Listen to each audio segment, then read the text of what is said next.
Onam special പുളിയിഞ്ചി ഇവിടെ തയ്യാറായിട്ടുണ്ട്. Recipe അറിയാൻ വേണ്ടി വീഡിയോ അവസാനം വരെ കാണാം.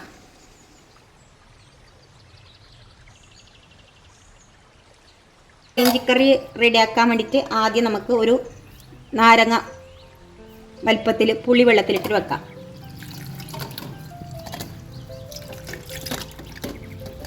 ഇപ്പോൾ ഒരു ഗ്ലാസ് വെള്ളം ഒഴിച്ചിട്ടുണ്ട്. ഒരു ഗ്ലാസ് വെള്ളം ഒഴിച്ചിട്ട് പുളി കുതിരാൻ വേണ്ടിയിട്ട് വെച്ചു. ആദ്യമായിട്ട് 3 അച്ച് ശർക്കര, അത് ഒരു അര ഗ്ലാസ് വെള്ളം ചേർത്തിട്ട് ഉരുക്കിയെടുക്കാൻ വേണ്ടിയിട്ട് വെച്ചിട്ടുണ്ട്. സദ്യക്ക് ഒഴിച്ചു കൂട്ടാനാവാത്തൊരു ഐറ്റമാണ് പുളിയിഞ്ചി അല്ലെങ്കിൽ ഇഞ്ചിക്കറി. ഇത് കുറച്ച് ദിവസം വെച്ചാലും കേടുകൂടാണ്ടിരിക്കും. അതുകൊണ്ട് തന്നെ 2 ദിവസം മുമ്പ് തന്നെ, ഇപ്പോൾ നമുക്ക് ഓണത്തിന് ഇപ്പോൾ 2 ദിവസം മുമ്പ് തന്നെ നമ്മളിത് റെഡിയാക്കി വെച്ചിരിക്കുന്നത്. 2 ദിവസം കഴിയുമ്പോൾ രുചി കൂടുകയേ ഉള്ളൂ. ഈ ശർക്കര ഉരുക്കുന്നത് അതിൽ കല്ലും നാരിൻ്റെ അംശമൊക്കെ കാണും. അപ്പോൾ ഇങ്ങനെ ഉരുക്കിയെടുത്താൽ കല്ലൊക്കെ അടിയിൽ പോയി നിൽക്കും. ഞാനിപ്പോൾ ഇവിടെ ഒരു 200 ഗ്രാം ഇഞ്ചി എടുത്തിട്ടുണ്ട്. നല്ലോണം തൊലി ചെത്തിയിട്ട് കഴുകി വെച്ചത്. അതിൻ്റെ കൂടെ ഒരു 8 പച്ചമുളകും കൂടി എടുത്തിട്ടുണ്ട്. അപ്പോൾ ആദ്യം നമുക്ക് ഈ ഇഞ്ചി നല്ലോണം ചെറുതായിട്ട് അരിഞ്ഞെടുക്കണം.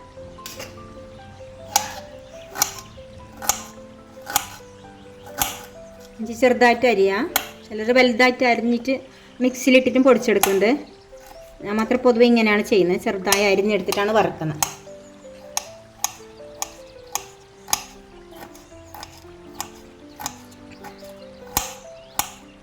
ഇഞ്ചി മുറിച്ച് കഴിഞ്ഞു.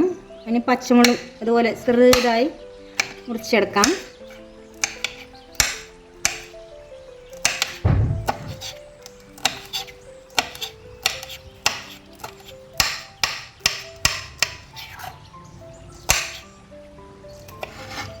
മുളകും ചെറുതായി അരിഞ്ഞ് വെച്ചിട്ടുണ്ട്.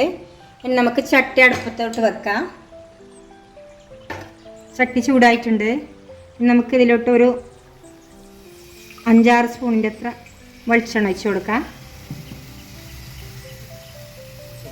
എണ്ണ ചൂടായിട്ടുണ്ട്. നമുക്കിതിലോട്ട് ഇഞ്ചി ഇടാം. പച്ചമുളക് ഇതിൻ്റെ കൂടെ തന്നെ ചേർക്കാം.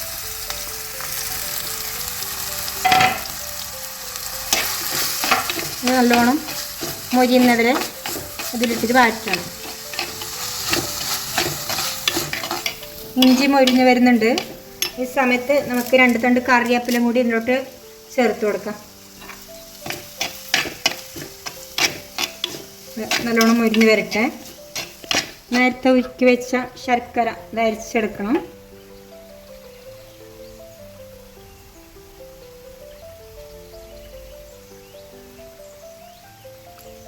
അഴുക്കൊക്കെ പാത്രത്തിൽ തന്നെ ഒഴിഞ്ഞിട്ടുണ്ട്.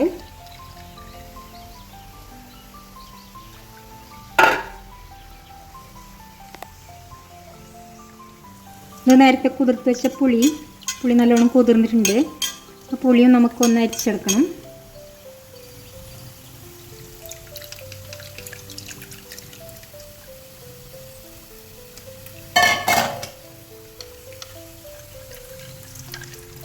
അരച്ചെടുത്തിട്ടുണ്ട്. നമുക്ക് മാറ്റി വെക്കാം ഒരു സൈഡിലോട്ട്. ഇഞ്ചി നല്ലോണം മൊരിഞ്ഞ് വന്നിട്ടുണ്ട്. നമുക്കിത് വേറൊരു പാത്രത്തിലോട്ട് മാറ്റാം.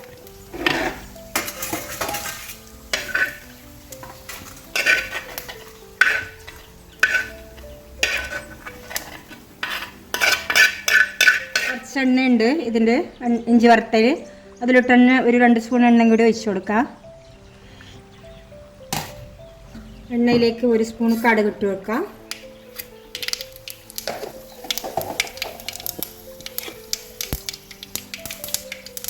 അഞ്ച് പച്ചമുളക് ചെറുതായി കഷ്ണം വെച്ചത് ഇത് ഇതിലോട്ട് ഇടാം. 2 തണ്ട് കറിവേപ്പിലയും കൂടി ചേർത്ത് കൊടുക്കാം.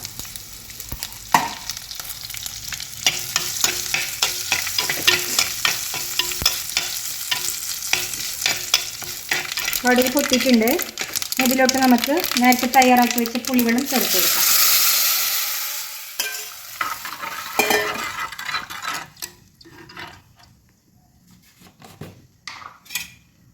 കഴിഞ്ഞ്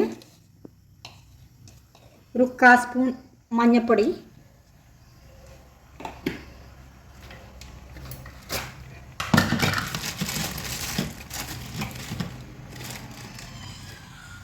ഒരു സ്പൂൺ മുളക് പൊടി, ഉപ്പും ചേർത്ത് കൊടുക്കുക. ഒന്ന് ഇളക്കി കൊടുക്കാം. നല്ല തിള വരട്ടെ. ഇത് പുളിവെള്ളം നല്ലോണം തിളച്ച് വന്നിട്ടുണ്ട്. ഇതിലോട്ട് നേരത്തെ വറുത്ത് വെച്ച ഇഞ്ചി ചേർത്ത് കൊടുക്കാം.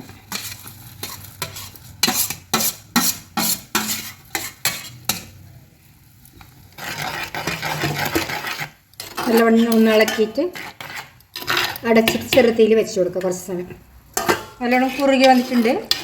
ഇപ്പോൾ നമുക്കിതിലോട്ട് നേരത്തെ തയ്യാറാക്കി വെച്ച ശർക്കരൻ്റെ വെള്ളം ചേർത്ത് കൊടുക്കാം.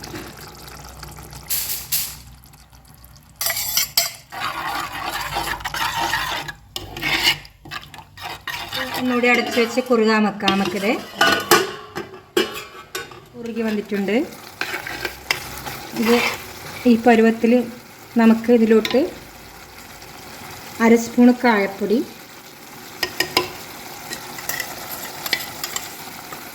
പിന്നെ 1 സ്പൂൺ വറുത്ത ഉലുവാപ്പൊടി ചേർത്ത് കൊടുക്കാം. ഇതൊന്ന് നന്നായി ഇളക്കാം.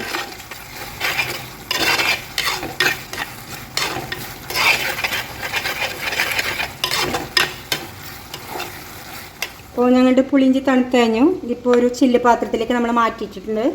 നല്ല രീതിയിൽ വന്നിട്ടുണ്ട്. നല്ല രുചിയാണ്. ടേസ്റ്റ് ചെയ്ത് നോക്കിയിട്ടുണ്ട്. ഇതിങ്ങനെ അടച്ചിട്ട് പുറത്തുതന്നെ വെക്കാം. ഒരു 10 ദിവസത്തേക്ക് കേടുകൂടാണ്ടിരിക്കും. കുറേ സമയം വെക്കുന്നെങ്കിൽ നമുക്ക് ഫ്രിഡ്ജിൽ ഇത് മാസങ്ങളോളം സൂക്ഷിച്ച് വെക്കാവുന്നതാണ്.